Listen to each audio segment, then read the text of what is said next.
Hey, it's your guy Tyrrell back with InnerViews. Southampton are looking to stay out of the relegation zone, but West Ham did them no favors, courtesy of 2 Felipe Anderson goals. Where did they go wrong? What did West Ham do right? Don't worry, here at the InnerViews, we've got you covered. So on this edition of the InnerViews, we're going to break down how West Ham beat Southampton.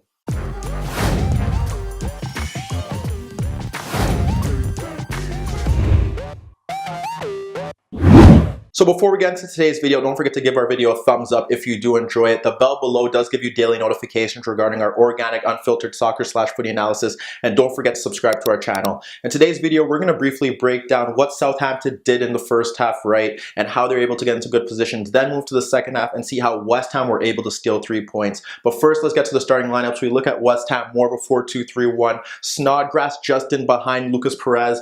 Out in the wider areas, Diangana. And they went with Felipe Anderson. And in midfield, Obiang and Declan Rice. Then we move to Southampton, more of a 3-4-3. Up front, Armstrong, Redmond, and Ings. In the wider areas, Valeri and Target. And in midfield, they went with Romeu and Lamina. So now let's get to the first half, see how both sides look to approach the game, and see what Southampton did right to put themselves into good goal-scoring positions.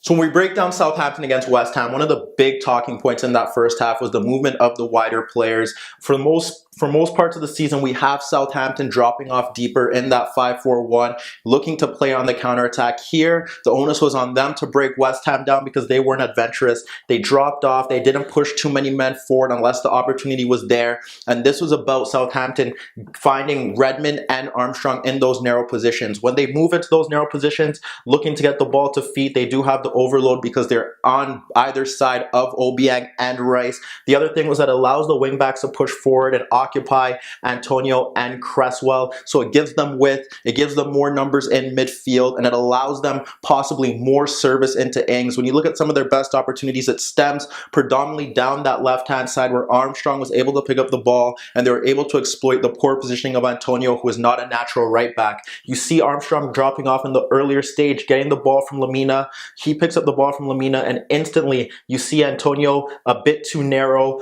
gaps in between him and Agbana. The ball is played in between. You have Target getting the ball in that space on the overlap, and he pulls it back for Redmond, who starts in the central position but ends up near the edge of the box, and he fires a tame effort on goal. The thing with Southampton here was that Lamina and Romeu probably had their best game as a unit and individually in midfield because they were given time and space on the ball. There was no press from Snodgrass. When you had Obiang and Rice there, they weren't pushing forward looking to make a difference. So that was very key for them. The problem with both sides is that the midfield really lack players who can offer a threat in the final third. No guile, no creativity. So a lot of it stemmed down the left-hand side. We look to seconds later after that chance. It's now Target, not closed down by Diangana. And you have Danny Ings making that darting run in between the center backs. When he makes that run in between the center backs, he's able to pick up the ball in the left channel, and it forces Agbana and it forces Antonio to close him down. He plays the ball back to Armstrong, trying to get into the play, but his first touch was poor, and it falls back to Ings, who's able to split the defense and get into the box, but he fires a shot into the side netting. That again goes to show that they're able to find a route to goal, but just lacking that final touch, that extra bit of quality. So when we get to some of their better chances, again, it just goes to show that everything is coming down that side. We had Target push forward and drag out Antonio, and we had Armstrong push into that space again, but Diop came across to intervene. Their best chance of the first half also stems from that route where you have Lamina playing a bit higher, and he drags Antonio out of position, and that allows Target to play the ball into Armstrong, but Declan Rice tracks him into that space. So what he does is he plays the ball back to Lamina, and with so much time and space on the ball, Obiang eventually has to come across, and he's able to nutmeg him with a pass into Redmond, who tucked in a bit narrow, and now you have Rice and you have Antonio dragged in, and that allows them to again switch it and split those two players into Armstrong, who's able to cut in and curl his effort inches wide of the net. Their final chance that they really created in that half did stem from the fact that they had 3v1 going forward. It saw Vestergaard push forward, and he was able to locate space in between Obiang and Rice to find Redmond in that central zone, and it saw Valeri push forward in behind his marker into that right half space. The ball is played into him, but his first touch was poor and the ball rolled out of play. But when you break it down and you see how they were able to create those chances, a lot of it stemmed down the left. Armstrong and Romeo pressed Antonio when they could, dispossessing him and forcing him into various errors, and they were able to find space in behind Antonio when they pulled them out of position, and it forced Rice and the center backs to come out. They were finding good goal scoring areas, but they weren't able to create those chances or test Fabianski. So now we have to look to West Ham, see what they did in the first half, and see how Antonio did cause a problem for that Southampton backline when he was able to push forward. When we look at how West Ham influenced the game, defensively, they weren't that great. As you can see, Southampton got into various areas where they could have harmed them. Going forward, they were direct. They couldn't really create anything in central midfield based on the fact that Obiang and Rice aren't really that effective in the final third. When you look at their areas, in wide areas, they want Antonio and they want Cresswell to push forward. Cresswell was shackled by Redmond when they dropped off, when Southampton dropped off into that 5-4-1. He would step out to ensure that there was no danger there. But on the right-hand side, Antonio was causing Target and Armstrong a few issues, winning free kicks, storming by them, combining with Diangana, but a lot of their chances did stem when they broke forward quickly in transition. You look to one of their first opportunities, it's just Antonio clearing his lines, and you have Perez dropping off ahead of the back three, who's able to poke it to Snodgrass. At this moment, we see Cresswell's first real involvement.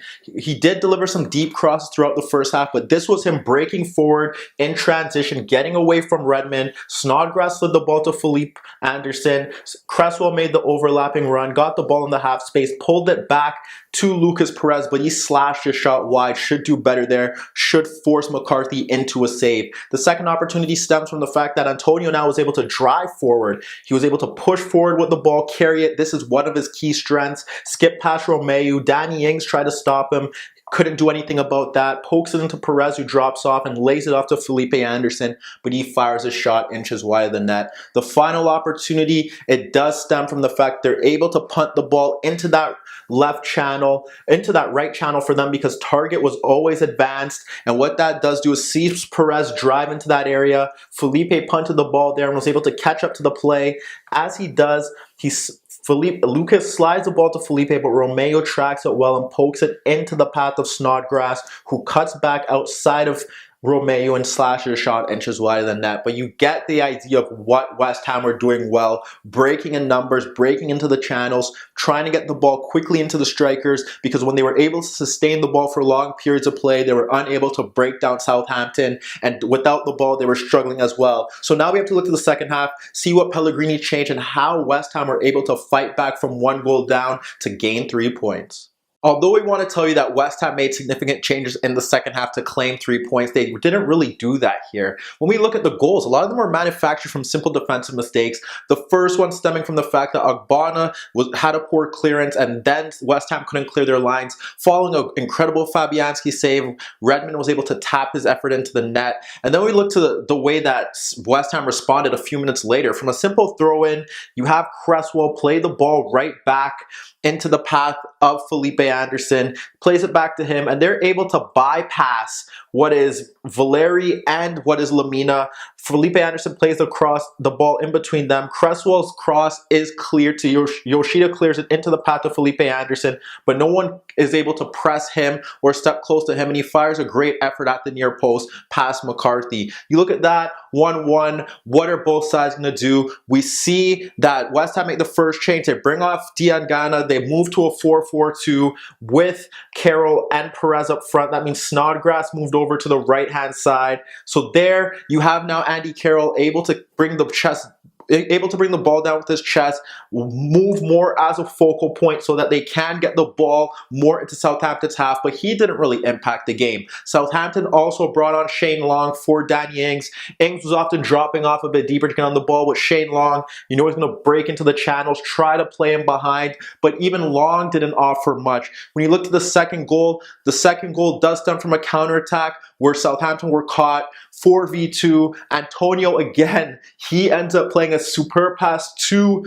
Felipe Anderson, who breaks into the box and fires the effort past the keeper. But when you look at Southampton's chances after that, a lot of it stemmed from the same thing, down the left-hand side. Minutes prior to that goal, a simple throw-in, and we end up seeing Armstrong spinning his marker, just being able to spin past him, curl an effort on goal that Fabianski pushed away. That is a big warning sign, and it was Antonio who he spun. So when you look at that, Okay, great chance. Later on, after they make the change, you have Target, who's able to wrap the ball around Antonio for Redmond darting into that space. So Redmond darts into that space, but as he tries to play the cross into the box, it's cleared for a corner kick.